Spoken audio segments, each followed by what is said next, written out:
بسم اللہ الرحمن الرحیم۔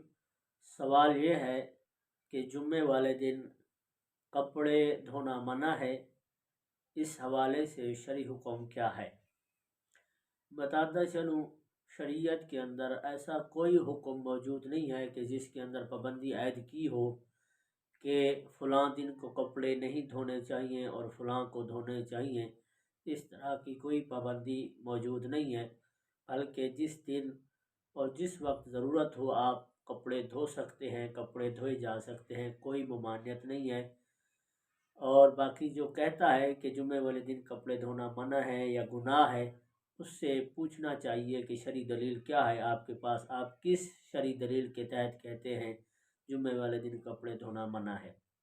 بلکہ شریعت میں تو جمعے والے دن صفائی مطلوب ہے کہ بندہ خوب صاف ستھرا ہو، اچھے کپڑے دھلے ہوئے پہنے، نئے میسر ہوں، اچھے میسر ہوں، دھلے ہوئے میسر ہوں پہنے اور جمعے کی تیاری کرے، خوب نہائے دھوئے۔ جمعے کے دن نہانا کو سنت قرار دیا گیا ہے، تو جمعے والے دن تو صفائی ویسے بھی مطلوب ہے۔ اللہ تعالیٰ سمجھنے کی، عمل کی توفیق نصیب فرمائے۔